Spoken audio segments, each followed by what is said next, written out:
আসসালামু আলাইকুম dear viewers, Rangauti resort ভ্রমণে আপনাদের স্বাগতম। আমরা খুব ভোরে রাঙাউটি রিসোর্টের উদ্দেশ্যে রওনা হয়েছিলাম। পথে হোটেল রাজমণিতে আমরা যাত্রা বিরতি করেছিলাম। এরপরে আবার রওনা হই। মাঝপথে আমাদের ছোট মেয়েটা তার আম্মুকে ভুলে গিয়েছিল, এজন্য তাকে কোলে নিয়ে আমাদের চালাতে হয়েছিল। এবার চলে এসেছে শ্রীমঙ্গলে। এখান থেকে আমরা সোজা মৌলভীবাজারের উদ্দেশ্যে রওনা হই। বেলা 2টায় আমাদের চেকিং থাকার কথা থাকলেও আমরা 3টার সময় রিসোর্টে পৌঁছাই এবং ওখানে আমাদের ওয়েলকাম ড্রিঙ্কস দেয়। এরপর একটি ফর্ম ফিল আপ করতে হয়। এরপরে আমরা আমাদের নির্দিষ্ট যে ভিলাটা ছিল ওখানে চলে যাই। এখানে অনেকগুলো মাড হাউস, এখানে দোতলাতে অনেকগুলো রুম আছে, এছাড়া কতগুলো কটেজ আছে। আর দোতলা এবং 3তলা বিশিষ্ট আমরা যে রুমগুলোতে ছিলাম এগুলো আসলে 3 জনের জন্য অ্যাকোমোডেশন। আপনারা 4 জন এখানে থাকতে পারবেন। আমরা 4 জন ছিলাম।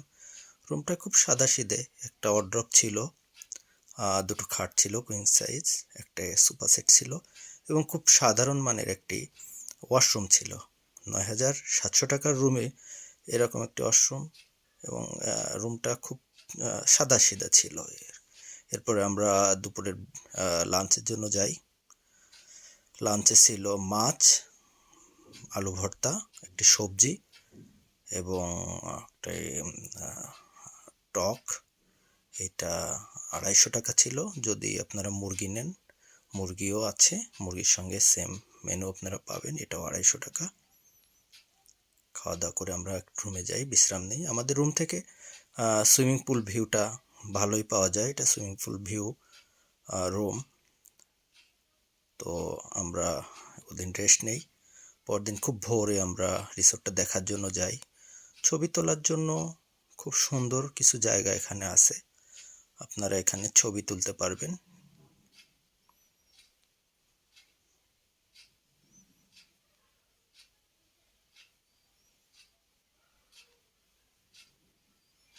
পুরো রিসোর্টটা এই সুইমিং পুলটার জন্য খুব ভালো ভিউ আসে। এই সুইমিং পুলটাতে আপনারা রাতেও সুইমিং করতে পারবেন।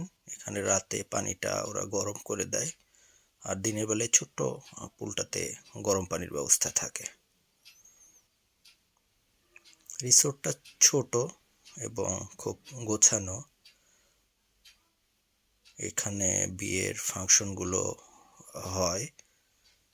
এই ডান পাশে দেখতে পাচ্ছেন, এগুলো 2 জনের জন্য ভিলাগুলা। 2 জনের জন্য কিছু রুম করে রাখা আছে। এখানে ছবি তোলার বেশ ভালো জায়গা।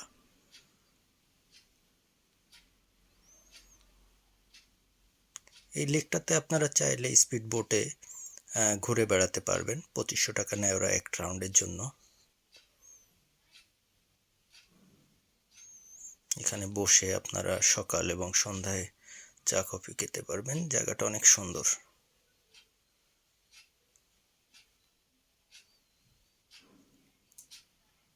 এছাড়া এই রিসোর্টের সামনে যেটা দেখতে পাচ্ছেন, এটা পানির মধ্যে একটি ভাসমান ঘর।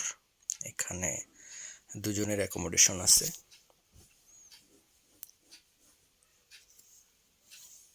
পরে আমরা চলে যাই এখানকার পার্কিং স্পেসে। পার্কিং স্পেসটা আমার মোটেও পছন্দ হয়নি। খোলা জায়গাতে একটা পার্কিং।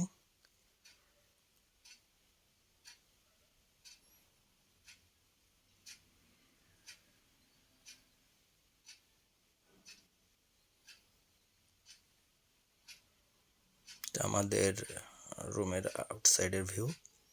সকাল 8টা থেকে এখানে ব্রেকফাস্ট দেয়, 8টা থেকে 10টা। খুব সাধারণ মানের ব্রেকফাস্ট।